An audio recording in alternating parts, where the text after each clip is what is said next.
పరిశుద్ధ గ్రంథంలో నుండి మత్తయి సువార్త పరిశుద్ధ గ్రంథంలో నుండి మత్తయి సువార్త 22వ అధ్యాయము 33వ వచనాన్ని మనం ధ్యానాంశముగా చదువుకుందాం.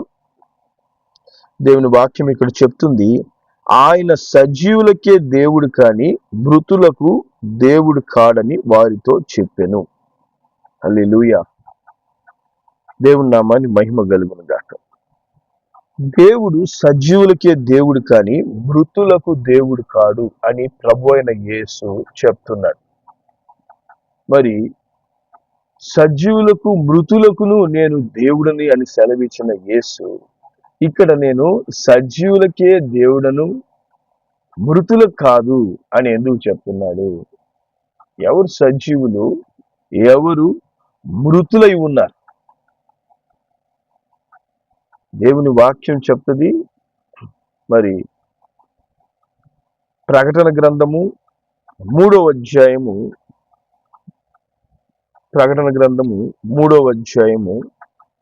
మొదటి వచనాన్ని మనం చదువుదాం. ప్రకటన 3:1. సార్దీస్ లో ఉన్న సంఘ దూతకు ఇలాగు వ్రాయము, 7 నక్షత్రములు దేవుని 7 ఆత్మలు గలవాడు చెప్పు సంగతులు ఏమనగా, నీ క్రియలు నేను ఎరుగుదును, ఏమనగా జీవించుచున్నావన్న పేరు మాత్రం ఉన్నది కానీ నీవు మృతుడవే. చూసారా?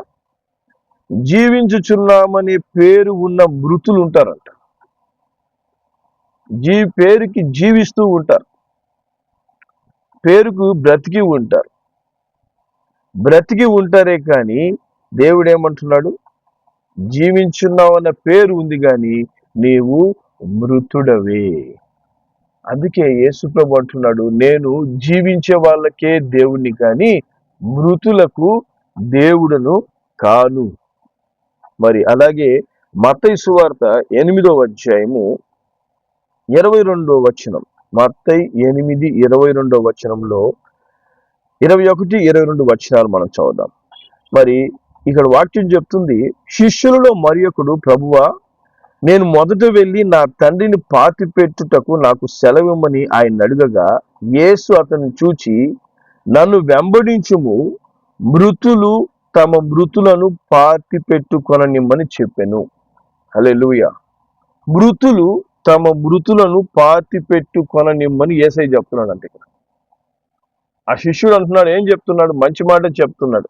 అయ్యా, మరి నా తండ్రి మరణించాడు, ఆయన పాతి పెట్టడానికి నేను వెళ్ళాలనుకుంటున్నానంటే, మృతులని పాతి పెట్టుకుంటారు అంటే ఏంటి?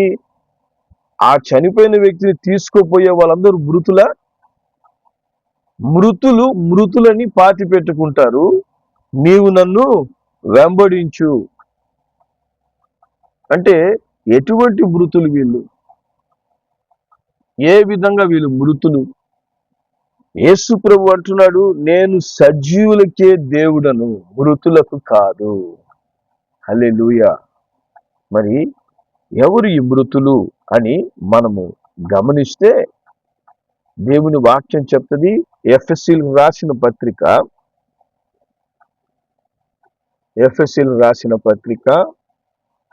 2వ అధ్యాయం, ఎఫెసీ 2:1 వచనం మనం చదువుదాం. మీ అపరాధముల చేతను పాపముల చేతను మీరు చచ్చిన వారై ఉండగా ఆయన మిమ్మును క్రీస్తుతో కూడా బ్రతికించెను. హల్లెలూయా. కాబట్టి అపరాధముల చేత పాపముల చేత జీవించే ప్రతి వ్యక్తి కూడా ఎవరంట? చచ్చిన వారు, మృతులు. వారికి దేవుడు పెట్టే పేరు ఏం తెలుసిన? మృతులు. పాపములో జీవించే ప్రతివాడు, అతడు అన్యుడు కావచ్చు, క్రైస్తవుడు కావచ్చు, క్రైస్తవుడని పేరు పెట్టుకొని జీవించేవాడు కావచ్చు, అపరాధముల చేత పాపముల చేత చచ్చిన స్థితి ఎవరైతే ఉంటుందో, యేసుప్రభు అంటున్నాడు, నేను అట్టివానికి దేవుడను కాదు, నేను సజీవులకే దేవుడను. హల్లెలూయా. నేను సజీవులకే దేవుడను కానీ మృతులకు దేవుడను కాదు. హల్లెలూయా. అందుకే యేసయ్య ఏం చెప్పాడంటే, నశించిపోయే వాళ్ళని వెదకి రక్షించడానికి నేను వచ్చానే కానీ నశించిపోయే వాళ్ళకి దేవుడిగా ఉండడానికి నేను వచ్చానని చెప్పి చెప్పలేదు ఆయన. వెదకి రక్షిస్తాడు ఆయన, రక్షిస్తాడు. దేని నుంచి రక్షిస్తాడు? పాపం నుంచి, శాపం నుంచి, వాటి వల్ల వచ్చిన మరణం నుంచి దేవుడు రక్షిస్తాడు. అంటే పాపం చేస్తే మరణం వస్తుందా? మరణం, ఎటువంటి మరణం మనం పొందుకుంటాము? పాపం చేసిన వాడు పొందుకునేది 2 రకాల మరణాలు ఉంటాయి. ఒకటి ఏంటంటే, ఈ భూమి మీద పాపం చేసిన వ్యక్తి ఆత్మలో చచ్చిపోతాడు, శరీరంలో బ్రతికుంటాడు. అందుకే జీవించుచున్నామనే పేరు మాత్రం ఉంది కానీ నీవు మృతుడవే అని చెప్పి దేవుని వాక్యం చెప్తుంది. కాబట్టి చూడండి, పాపం చేసేవాడు జీవిస్తూ ఉంటాడు, పరిశుద్ధులు జీవిస్తూ ఉంటారు. వారి జీవితానికి వీరి జీవితానికి ఏంటి వ్యత్యాసం అంటే, మరి పాపం చేసే వాళ్ళు ఆత్మలో చచ్చిపోయి ఉంటారు, శరీరంలో జీవిస్తూ ఉంటారు. అంటే జీవించుచున్నామనే పేరు ఉంటది కానీ మృతులువే. మరి పరిశుద్ధులు ఎటువంటి వారు? వారేమి పుట్టుకతో పరిశుద్ధులేం కాదు, యేసు రక్తము చేత కడగబడి వారు అపరాధముల చేత, పాపముల చేత చచ్చిన వారై ఉండగా యేసు ప్రభువుతో కలిసి బ్రతికించబడిన వారు. యేసుని తమ సొంత రక్షకుడిగా అంగీకరించి వారి ప్రాచీన పాప జీవితానికి ఒక ముగింపు బలికి వారు క్రీస్తు కొరకు తమను తాము అప్పగించుకొనుట ద్వారా వారు బ్రతికిన వారు అన్నమాట. హల్లెలూయా.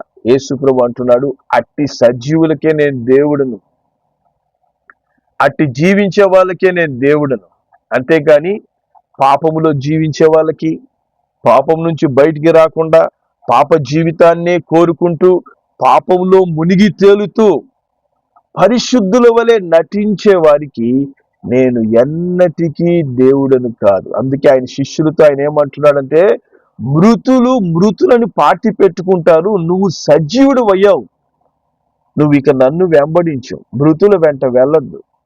చాలా మంది రక్షణ పొందుకున్న తర్వాత, ప్రభువుని నమ్ముకున్న తర్వాత, మారు మనసు పొందిన తర్వాత తిరిగి పాత జీవితం, మృత జీవితం, మృత క్రియలు, లోకములో మరి ఇంతకు ముందు జీవించినటువంటి ఆ లోకానుసారమైన శరీరాశ, నేత్రాశ, జీవపు డంబం అనేటువంటి జీవితాలు జీవిస్తూ, నేను మారు మనసు పొందుకున్నాను, నేను యేసయ్యను నమ్ముకున్నాను, నేను కూడా మందిరానికి పోతున్నాను, నేను యేసయ్య బిడ్డను అనుతే దేవుడు అంటాడు, నేను నీకు దేవుడును కాదు, నేను నీకు ప్రభు అని నేను చెప్పానా, నేను నీకు తెలియపరిచానా? నేను ఎవరికి ప్రభువుని? సజీవులకే నేను దేవుడను, మృతులకు కాదు. హల్లెలూయా. మృత క్రియలు మనలో ఉన్నట్లయితే వాటిని మనం ఏం చేయాలి? చంపివేయాలి. దేవుని నామానికి మహిమ కలుగును గాక. కాబట్టి ఒక కాలంలో మనం కూడా చచ్చిన వారంగా ఉన్నాం. చచ్చిన వారమైన మనలను యేసయ్య ఏం చేశాడు? బ్రతికించాడు. క్రీస్తులో మనం తిరిగి బ్రతికాం. అందుకే రోమిలకు రాసిన పత్రిక 6వ అధ్యాయం 11వ వచనం మనం చదివితే, అటువలే మీరును పాపము విషయమై మృతులుగాను, దేవుని విషయమై క్రీస్తు యేసునందు సజీవులుగాను మిమ్మును మీరే ఎంచుకోండి.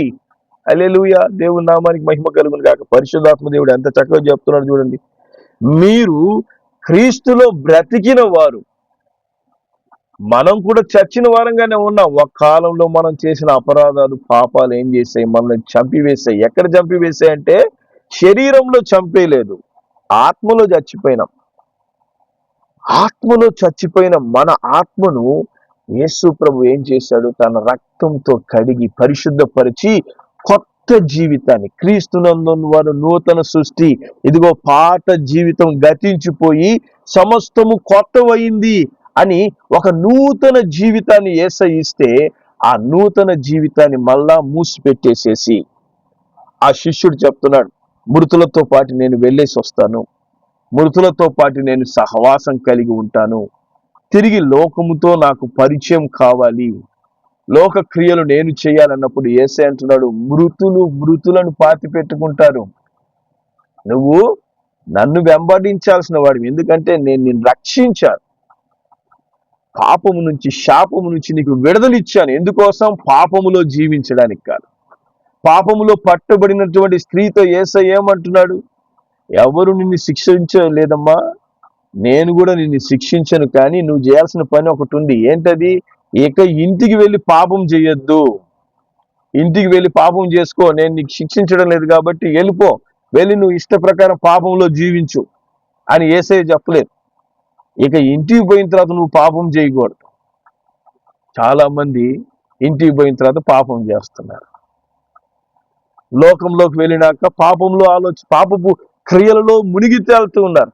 అందుకే యేసు ప్రభు కఠినమైన మాట ఏం చెప్తున్నాడు? నేను సజీవులకే దేవుడను. జీవించే వారికి ఎవరితో జీవించాలి? యేసుతో జీవించాలి. మాధుర్యమే నా జీవితం ప్రభునితో. హల్లెలూయా. అట్టి మధురమైన జీవితాన్ని నువ్వు జీవిస్తున్నావా, లేదా పాపపు శాపముల్లో తిరిగి కూరుకోపోయి ఇరుక్కోపోయి లోక సంబంధమైన విషయాల్లో ఇరుక్కోపోయి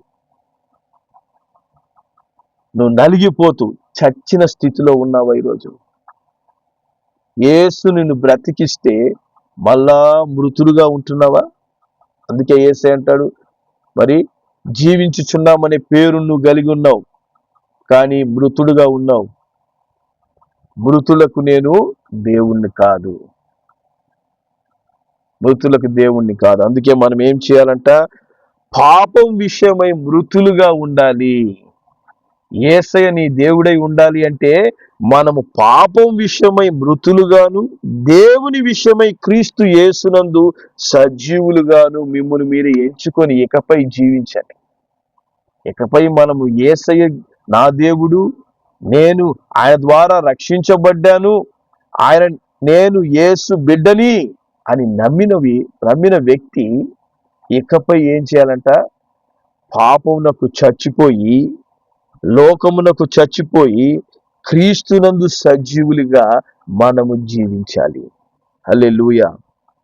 12, 13, 14 వచనాలు మనం చదివితే వాక్యం చెప్తుంది, కాబట్టి శరీర దురాశలకు లోబడినట్లు చావుకు లోనైన మీ శరీరమందు పాపమును ఏలనీయద్దు. ఇకపై పాపమును ఏలనీయద్దండి. ఒక కాలంలో నీ శరీరము చచ్చిపోయింది. ఎందుకని? పాపము వలన. పాపము శరీరంలో ప్రవేశించుట ద్వారా మన ఆత్మలో మనము చచ్చిన స్థితిలో లోకంలో జీవిస్తున్నామనే పేరును కలిగి జీవిస్తున్నాం. రికార్డులలో మనము జీవిస్తున్నామనే పేరుంది, కానీ ఆత్మలో దేవునిలో చచ్చిన స్థితి, మారు మనసు లేని స్థితిలో ఉన్నాం. ఇకపై నువ్వు ఆ స్థితిలో జీవించి పాపమును ఏలనీయద్దు. మరియు మీ అవయములను దుర్నీతి సాధనములుగా పాపములకు అప్పగించొద్దు. చూసారా? పాపానికి తిరిగి అప్పగిస్తున్నారు చాలా మంది. పాపానికి అప్పగించొద్దండి. మీరు రక్షణ పొందుకున్నారా, ప్రభువుకు అప్పగించుకోండి, కానీ తిరిగి పాపానికి ఎందుకు అప్పగించుకుంటున్నారు? మృతులుగా లోకానికి ఎందుకు అప్పగించుకుంటున్నారు? మనల్ని దేవుడు సజీవులుగా చేశాడు, రక్షణ అనుభవాన్ని మనకి ఇచ్చాడు. కాబట్టి మీ అవయవములను దుర్నీతి సాధనములుగా పాపమునకు అప్పగించకుడి, అయితే మృతులలో నుండి సజీవులమనుకొని మిమ్ములు మీరే దేవునికి అప్పగించుకొనుడి. మీ అవయములను నీతి సాధనములుగా దేవునికి అప్పగించండి. నీతి క్రియలు చేసేందుకు ఇకపై మనం ఏం చేయాలంట? మృతులలో నుండి నేను జీవించాను. మృతులను పాతి పెట్టుకుంటారు. కాబట్టి మృత క్రియలు నేను చేయడానికి నేను మృతుల మధ్యలో జీవిస్తున్నా. మన చుట్టూ అనేక మంది మృతులు ఉంటారు. పాపం చేసే ప్రతి వ్యక్తి కూడా ఆత్మలో చచ్చిన డెడ్ బాడీ. అది లివింగ్ డెడ్ బాడీ అన్నమాట. పాపం చేసే ప్రతి వ్యక్తిని మనం చూసినప్పుడు ఏంటంటే లివింగ్ డెడ్ బాడీ మన పక్కన పోతూ ఉంది. కాబట్టి నువ్వు లివింగ్ డెడ్ బాడీగా ఉంటావా, లేదా లివింగ్ విత్ క్రైస్ట్ గా ఉంటావా? క్రీస్తుతో సజీవుడైన దేవునితో జీవించే వ్యక్తిగా ఉంటావా? లివింగ్ డెడ్ బాడీస్ తో మనం కూడా చేరకూడదు. జీవించే మృతులతో, సజీవుడైన దేవునితో మనం అంటుకట్టబడ్డాం. కాబట్టి మనం ఏం చేయాలంట? దుర్నీతికి సాధనాలుగా అప్పగించగా మృతులలో నుండి నేను సజీవుడయ్యానని చెప్పి నీతి క్రియలు చేసేందుకు దేవునికి అప్పగించుకోవాలి. హల్లెలూయా. 14వ వచనం చెప్తుంది, మీరు కృపకే గాని ధర్మశాస్త్రమునకు లోనైన వారు కారు కనుక పాపం మీ మీద ప్రభుత్వం చేయదు. ఎప్పుడైతే మనం దేవునికి అప్పగించుకుంటామో సజీవులమని, నేను యేసు రక్తంతో కడగబడి పరిశుద్ధపరచబడ్డాను, నేను ఇప్పుడు జీవించే వ్యక్తిగా ఉంటున్నాను, క్రీస్తునందు సజీవునిగా ఉంటున్నానని ఎప్పుడైతే మనం నమ్ముతామో, దేవునికి మన జీవితాన్ని అప్పగించుకుంటామో, పాపము మన మీద ప్రభుత్వం చేయదు. ఇంకా ఏ పాపము కూడా మన మీద రూల్ చేసి, ప్రాచీన పాప స్థితులు, ప్రాచీన కాలంలో మనం చేసినటువంటి పాపములు మన జీవితం యుద్ధకు వచ్చే, ఇదిగో ఆ దినములో నువ్వు చిన్నగున్నప్పుడు ఈ తప్పు చేసావు, ఆ యవన కాలంలో ఆ పాపం చేస్తావు, ఈ పాపము చూపులతో ఈ పని నువ్వు చేసావు అని వాడు రూల్ చేయడానికి అధికారం లేదు. కానీ చాలా మందికి పాపము ఎందుకు వెంబడిస్తుంది అంటే దేవునికి సంపూర్ణంగా అప్పగించుకోలేదు. సగము లోకము, సగము దేవుడు, సగము సజీవులు, సగము మృతులు. మృతులుగా ఉండాలా, సజీవులుగా జీవం గల దేవుని వెంబడించాలనేది నిర్ణయం తీసుకోవాల్సింది నువ్వే. మనమే నిర్ణయం తీసుకోవాలి. దేవుడు అందుకే చెప్తున్నాడు, ఇదిగో నేనైతే మిమ్మల్ని రక్షించేశాను, నేనైతే నా రక్తాన్ని కాచి ప్రాణాన్ని పెట్టి వెలగా నా యొక్క ప్రాణమునే మీ కొరకు అప్పగించి మిమ్మల్ని మృత స్థితి నుంచి సజీవులుగా చేశాను. ఇప్పుడు నీవు చేయాల్సిన పని ఏంది? ప్రభువుకి నీ జీవితాన్ని అప్పగించుకోవడం. అక్కడ కూడా దేవుడు డిమాండ్ చేయడం లేదు, నేను నిన్ను రక్షించాను కాబట్టి నువ్వు నాకు లోబడాలి, ఇక మీదట నేను చెప్పే పనే నువ్వు చేయాలి అని యేసయ్య కంట్రోల్ చేయడంలో. యేసయ్య నీకు స్వేచ్ఛ ఇచ్చాడు, కానీ పాపం చెయ్యొద్దు. ఎందుకు? ఇంటికి పోయిన తర్వాత మళ్ళీ ఎందుకు పాపం చేస్తావు? నిన్ను నేను శిక్షించలేదు, నిన్ను నేను క్షమించాను, రక్షించాను, నీ రక్షణకు వెలగా నా ప్రాణాన్నే పెట్టాను. నా ప్రాణాన్నే నీ కొరకు పెట్టిన తర్వాత మళ్ళా పాపములో ఉంటూ మృతులుగా నువ్వు ఉంటున్నట్లయితే దేవుడు అంటాడు, సరే నీ ఇష్ట ప్రకారంగా నువ్వు జీవిస్తావు కాబట్టి నేను నీకు దేవుడను కాదు. మృతునిగా నువ్వు ఉంటే నేను నీకు దేవుడని కాదు, నేను సజీవులకే దేవుడను, కానీ మృతులకు నేను దేవుడను కాను అంటున్నాడు. హల్లెలూయా. దేవుని నామానికి మహిమ కలుగును గాక. ఈ దినమున మనం ప్రభువుకు మన జీవితాలు అప్పగించుకొని ఉన్నామా, లేదా లోకానికి మన జీవితాలను త్యాగం చేశామా? లోకం నీకు ఏ విధమైన మేలు చేయకపోయినా, లోకము ఏ విధమైన రక్షణ నీకు ఇవ్వకపోయినా లోకానికి బానిసై, లోక పాపములకు బానిసై వాటికి మనల్ని మనము త్యాగం చేసుకొని మనం దానముగా అప్పగించుకొని ఉన్నామా? అట్టి క్రియలు చేసినందువల్లే చాలా మంది పాపములో బందీలుగా ఉంటున్నారు, మృతులుగా జీవిస్తున్నారు. జీవించుచున్నామనే పేరు ఉంది, క్రైస్తవుడనే పేరుంది, కానీ మృతుడే. దేవుడు స్పష్టంగా చెప్తున్నాడు, మారు మనస్సు కలిగి పాప జీవితాన్ని విడిచిపెట్టి సజీవులుగా దేవుని చిత్తానుసారంగా జీవించేవాడే నా బిడ్డ, నేను వారికి దేవుడను, సజీవులకు నేను దేవుడను, మృతులకు కాదు. హల్లెలూయా. మనము జీవించే వాళ్ళగా ఏం చేయాలంటే, మనము ఎఫెసీయులకు రాసిన పత్రిక 2వ అధ్యాయం 10వ వచనం చెప్తుంది. ఏం చెప్తుంది? వాటి యందు మనం నడుచుకొనవలెనని దేవుడు ముందుగా సిద్ధపరిచిన సత్క్రియలు చేయుటకై మనము క్రీస్తు యేసునందు సృష్టించబడిన వారమై ఆయన చేసిన పనై ఉన్నాం. హల్లెలూయా. దేవుని నామానికి మహిమ కలుగును గాక. కాబట్టి సత్క్రియలు చేసేందుకు దేవుడు నిన్ను రక్షించుకున్నాడు. ఎందుకు నన్ను రక్షించుకున్నాడు, నాకెందుకు మారు మనసు వచ్చింది అనే గ్రహింపు లేక చాలా మంది తిరిగి మృతులుగా మారిపోతుంటారు. దేవుడు నిన్ను రక్షించుకునింది సత్క్రియలు చేయాలి, మంచి క్రియలు చేయాలి. హల్లెలూయా. దేవుని నామానికి మహిమ కలుగును గాక. ఏంటా సత్క్రియలు చూడండి, కొలసీలు రాసిన పత్రికలోకి వెళ్దాం. కొలసీలు రాసిన పత్రిక 3వ అధ్యాయము 12వ వచనం నుంచి మనం చదువుకుంటూ వెళ్దాం.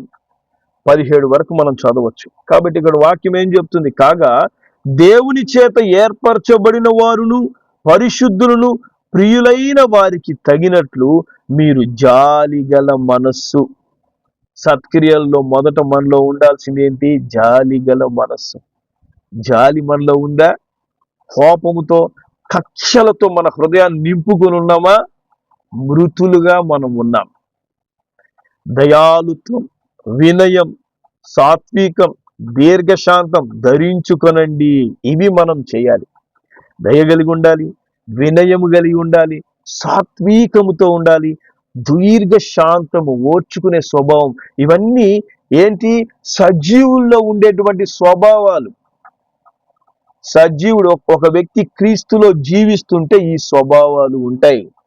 ఇంకా 13వ వచనం చెప్తుంది, ఎవడైనా తనకు హాని చేసినని ఒకరినొకడు అనుకునే ఎడల ఒకరినొకడు సహించుచు ఒకరినొకడు క్షమించండి. ప్రభు మిమ్మల్ని క్షమించులాగా మీరు క్షమించండి.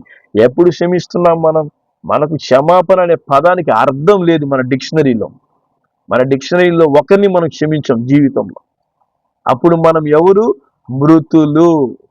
మృతులము. 14వ వచనం ఏం చెప్తుంది? వీటన్నిటిపైన పరిపూర్ణతకు అనుబంధమైన ప్రేమను ధరించుకొనండి. మీరు ప్రేమతో నింపబడి ఉండండి.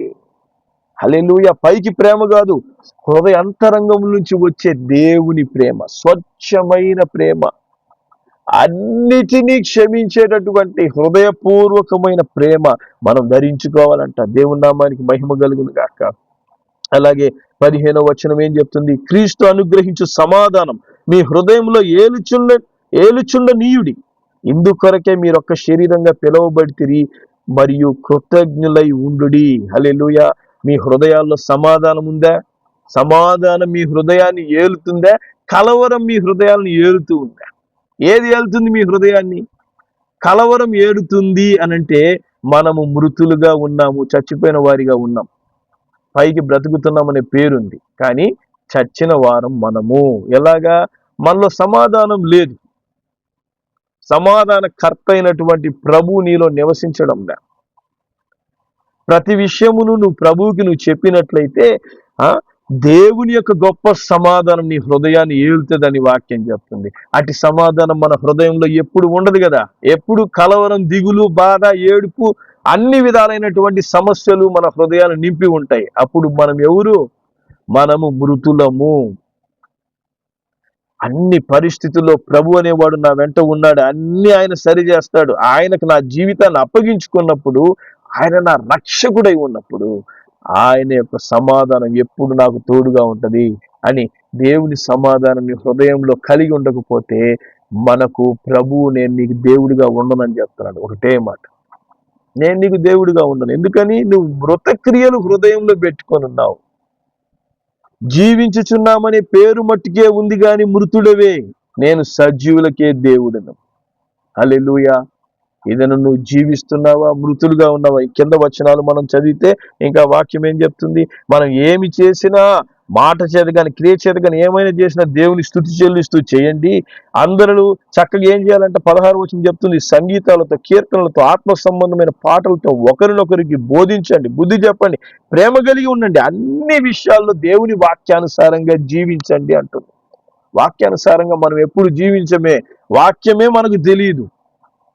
వాక్యమే మనం చదవనప్పుడు వాక్యానుసారంగా మనం ఎలా జీవిస్తాం? హల్లెలూయా. అందుకే దావీదు అంటాడు, నీ వాక్యం నన్ను బ్రతికిస్తుందయ్యా. మనల్ని బ్రతికించగలిగేది దేవుని వాక్యం. మనుష్యుడు రొట్టె వలన కాదు, దేవుని నోటి నుంచి వచ్చే ప్రతి మాట వలన జీవిస్తాడు. అట్టి వాక్యాన్ని చదవడానికి మనకు సమయం ఉండదు. ఆ వాక్యాన్ని మనం చదవనప్పుడు మనం ఎలా జీవిస్తాం? మనం సజీవులు అని అనుకుంటున్నాం. జాగ్రత్త. ఈ లోకంలో మనం ఎంత పేరు ప్రఖ్యాతలో లేకపోతే ఇంకా ఏది పొందుకున్నా కూడా మనము ఆత్మలో జీవించకపోతే ప్రభు దృష్టిలో మనం మృతులుగా ఉంటాం. మనము ప్రభు దృష్టిలో సజీవులుగా ఉండాలంటే ప్రభు మార్గాన్ని మొట్టమొదట అనుసరిస్తూ ప్రభువుకు మన జీవితాన్ని అప్పగించుకోవాలి. ఆయన రక్తంతో కడగబడాలి. ప్రతి పాపము, ప్రతి విధమైన అపరాధం నుంచి విడుదల కలగాలి మనకు. అది మనల్ని మనం ప్రభువుకి మన జీవితాన్ని అప్పగించుకున్నప్పుడే అటు రక్షణ, విమోచన ప్రభు మనకు అనుగ్రహిస్తాడు. హల్లెలూయా. అట్టి రక్షణ కలిగిన వారమే మనం ఉన్నప్పుడే సజీవులముగా ప్రభు మన జీవితాన్ని పరిపాలిస్తాడు. ప్రభు మన జీవితాన్ని పరిపాలిస్తున్నప్పుడు మన జీవితాలు మాధుర్యంగా ఉంటాయి, మధురంగా ఉంటాయి. అప్పుడు శ్రమ కూడా ఎంతో మేలుగా ఉంటుంది, సంతోషముగా ఉంటుంది. హల్లెలూయా. మనల్ని మనం పరీక్షించుకుందాం. ఈరోజు నేను మృతుడిగా ఉన్నానా, సజీవుడిగా ఉంటూ ఉన్నానా? పరిశీలించుకుందాం, ప్రార్థన చేద్దాం. ప్రేంగల మా తండ్రి, నీకు వందనాలు, స్తోత్రాలయ్యా. నేను సజీవులకే దేవుడిని కానీ మృతులకు దేవుడిని కాదు అని సెలవిచ్చిన యేసయ్య, నీకు వందనాలు, స్తోత్రాలు. అవును తండ్రి, అనేక మందిని నైనా ఈ దినమున మృతులుగా జీవిస్తున్నారయ్యా. వారి పాపముల చేత, వారి అపరాధముల చేత, వారి లోకానుసారమైన క్రియల ద్వారా తండ్రి జీవించుచున్నామనే పేరు మట్టుకే ఉంది, కానీ వారు మృతులు. ప్రభువా, సహాయం చేయండి. అట్టి మృత క్రియలు మాలో ఉన్నట్లయితే నీ రక్తముతో మా హృదయాల్ని కడిగి వేయండి అయ్యా. పరిశుద్ధపరచండి నాయన తండ్రి. సజీవులుగా మమ్మల్ని మార్చండి నాయన. జీవపు క్రియలు మాలో కనబడాలి యేసయ్యా. పాపం మమ్మల్ని మాపై ప్రభుత్వం చేయకూడదు నాయనా తండ్రి. పాపము యొక్క క్రియలకు మేము చచ్చిన వారముగా ఉండాలి యేసయ్యా. మీ పరిశుద్ధ రక్తముతో ప్రతి పాపమును మీరు కడిగివేసి మాకు ఇచ్చిన గొప్ప రక్షణను బట్టి వందనాలు. ఆ రక్షణను మేము ఎరిగిన వారమై ఎల్లప్పుడూ తండ్రి క్రీస్తునందు మేము సజీవులుగాను, లోకమునకు మృతులుగాను మమ్మల్ని మేము ఎంచుకొని పరిశుద్ధంగా మేము జీవిస్తూ జీవం గల దేవునికి బిడ్డలుగా మేము నైనా సజీవులుగా జీవించేందుకు కృప దయచేయమని యేసు శక్తి కలిగిన నామంలో ప్రార్థిస్తున్నాను తండ్రి. ఆమేన్.